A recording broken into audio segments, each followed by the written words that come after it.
She was a happily married new mother, completely in love with her life. But what she didn't know was that her husband Jack was a cheating, two-faced liar hiding in plain sight. Mary thought Jack was just a flirt, just a guy who looked but never touched. But then Anna walked over and sat herself right down on Jack's lap, in front of Mary, on purpose. I'm sorry, really. I never would have guessed that such a scarecrow could have such a handsome husband. What did you say? I said that such a scarecrow can have such a handsome husband. Mary didn't cry. She didn't beg. She grabbed the nearest glass of water and threw it straight at Anna's face. Anna stumbled away, embarrassed, dripping.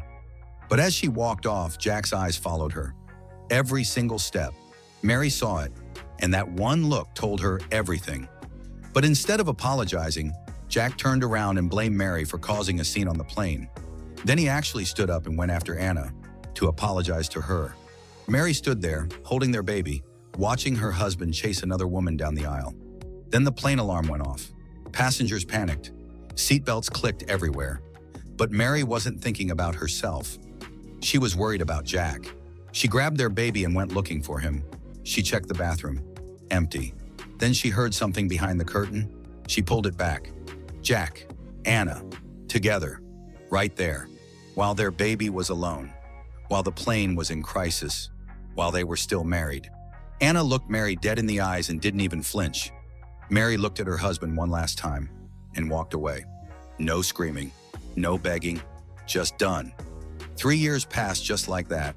Jack and Anna got everything they wanted. They were together now, living their perfect little life. And somehow Jack's career exploded. From a nobody office worker to the boss's absolute favorite. A vice president promotion was practically already his. They were at a celebration dinner, champagne in hand, ready to toast their future. And then Jack saw her across the room. Mary. His face went completely white. The boss introduced Mary to the table, completely clueless about the history between them. Jack and Anna forced smiles, shook her hand, pretended everything was totally fine.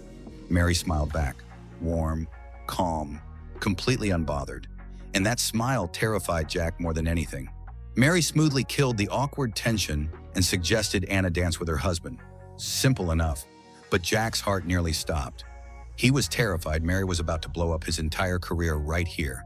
When exactly are you gonna destroy me? What are you talking about? I'm talking about that all my future depends on your husband. Instead, Mary leaned in and told him, "Don't worry, she'd actually put in a good word for him." Jack stared at her, completely confused. Mary explained it simply. Their marriage fell apart because Anna stole Jack away. Anna destroyed their family. Jack was just a weak man who got manipulated. Not really his fault. Jack exhaled for the first time all night. Then Mary smiled and added her one condition. "Tonight, in this restaurant, in front of everyone, you're going to pick up that glass, tell her the truth, and throw it in her face, or I tell my husband everything." Meanwhile, on the dance floor, Anna was working her magic on the boss. Graceful, charming, completely in control. When he started showing obvious interest, she played it perfectly, mentioning that her boyfriend was about to become vice president. Carl is a loser. He will never become a vice president of any company. The only thing, I'm looking at you and, it's unbelievable the way he dresses you up with this cheap stuff. You deserve a Rolex or above, not this cheap junk. But you have a wife. I do. I have a wife. I have a wife today. I have a wife tomorrow. But, what about the day after tomorrow? Think about it. Anna filed that away and kept dancing. When they returned to the table, the boss praised Anna openly to Jack. Her beauty, her grace, her dancing. Then excused himself to speak privately with Mary. Jack and Anna were alone. Jack looked at this woman, the one he destroyed his marriage for. And somewhere between the champagne and the promotion and this dinner, she no longer looked like the exciting woman he risked everything for. She looked like a mistake.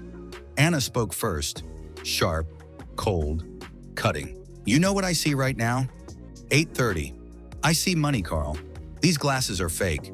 Just like you, you'll be moving papers around an office your whole life, and I refuse to be with a loser." Then she picked up her glass and soaked him before he could move. Mary and the boss walked out right on cue, like they'd been watching the whole time. The boss slid a document across to Jack. Jack assumed it was his VP contract. He tore it open with shaking hands. A plane ticket, one way, out of the city, forever. The boss looked at him with pure contempt. "No one in this city will ever hire you again. I'll personally make sure of that. Look at me. You threw away your wife and your child. For what? You disgust me." Then he turned to Anna. "And for you, beautiful, I also have a gift." He placed something on the table. "You like throwing things, don't you? Keep it. Now, we're leaving." Everything built on betrayal is a castle built on sand. It looks solid. It looks permanent. It catches the light beautifully. But it cannot survive a single wave, because success built on hurting others never lasts. Like this video if Anna got exactly what she deserved, and subscribe so you never miss the next revenge story.